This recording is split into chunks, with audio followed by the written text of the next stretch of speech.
بسم الله الرحمن الرحيم الحمد لله رب العالمين والصلاة والسلام على أشرف المرسلين سبحانك لا علم لنا إلا ما علمتنا إنك أنت العليم الحكيم الله توزر tashi da girmanka Allah ka wulakanta shi da girmanka duk wanda yake cin amana Buhari har ya zo ya zama abin da ya zama ubangiji Allah ka kauda shi da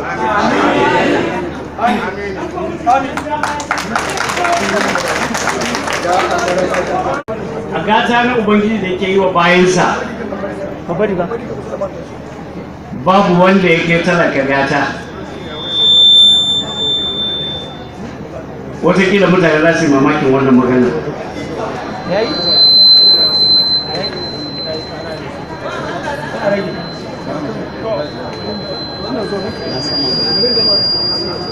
Domin mai hali zai iya sa kuɗi ya sayi komai da yake so saboda gata da Allah ya masa na ni'ima da ya masa na arziki.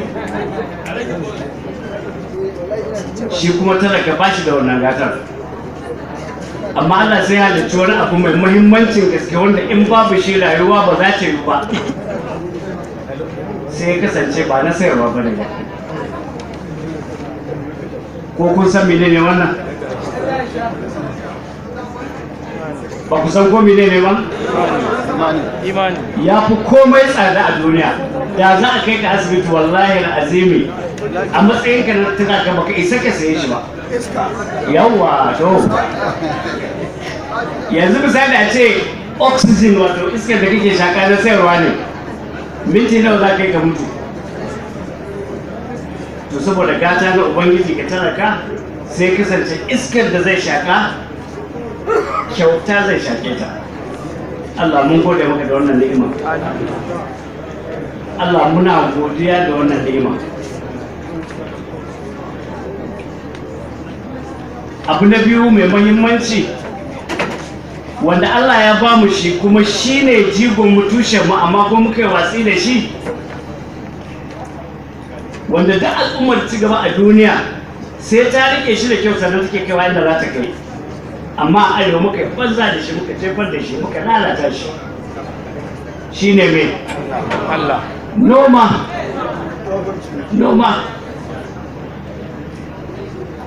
Yau arewa da za ta yi noman rago ma kawai kowa ya yi noman rago wallahi sai mun fi kuɗi arziki.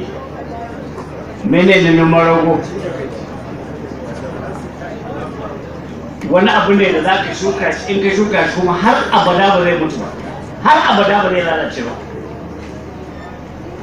Mene ne wannan?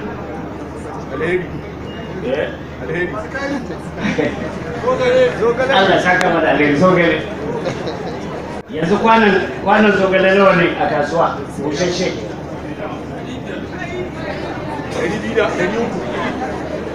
Ba kuma sai ne ba ya bi 700 ne. Ba ku bincika to ni ma ba zan faɗa ba. To sai kasance shi a gidanka ma za ka iya shuka shi,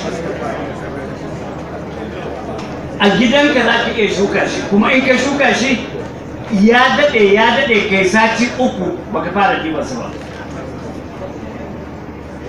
Amma yau ko zogale wani bai iya noma, sannan kuma ya kuma ɗaga hannu wa Allah ya taimake shi.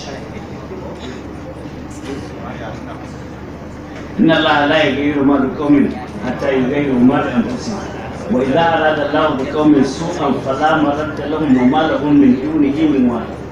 Allah bai canza yanayin mutane, kuma idan Allah ya shirin rusa al'umma banda shi babu wanda zai iya cancanta. Wallahi al'azima arewa muna da gata amma ba mu san shi ba. Da Allah ya sa mutanen arewa za su dage akan noma wallahi sai dai su ba wani amma ba dai a ba su ba. Amma sai muka zo muka ɗauki rayuwa ta ce a sama, ta dogaro da wani, sannan da tunanin cewa akwai hanyar da maka in ka bi ta za ka yi arziki. Alhali Allah ya riga ya yanke da wanda zai da wanda ba zai ba. To a listin Allah ma babu sunanka amma ka dage sai ka yi da wani wuce sai ka yi.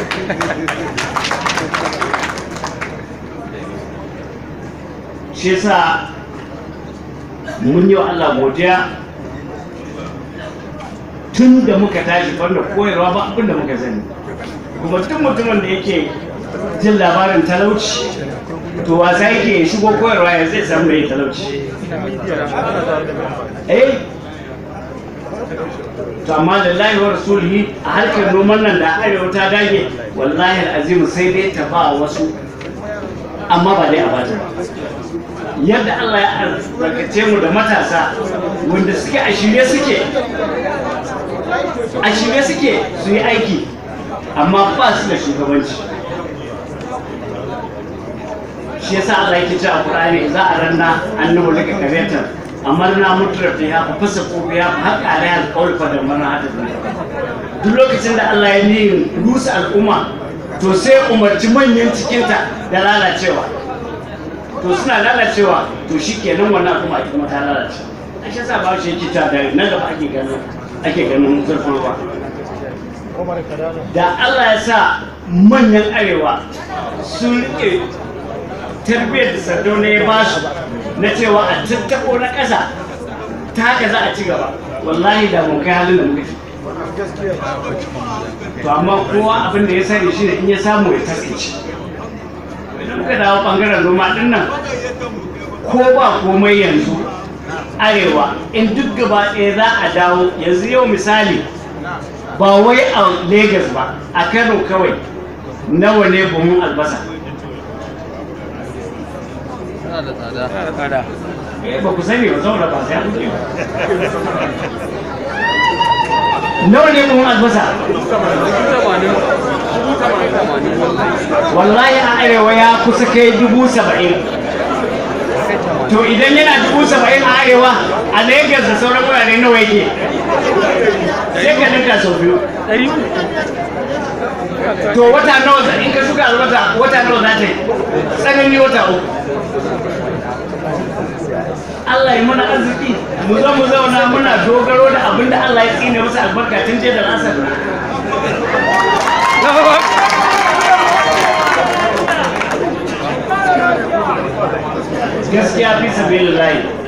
Gaskiya fi sabilillahi ya kamata mu yi wa kanmu karatun talusu. Wallahi azimi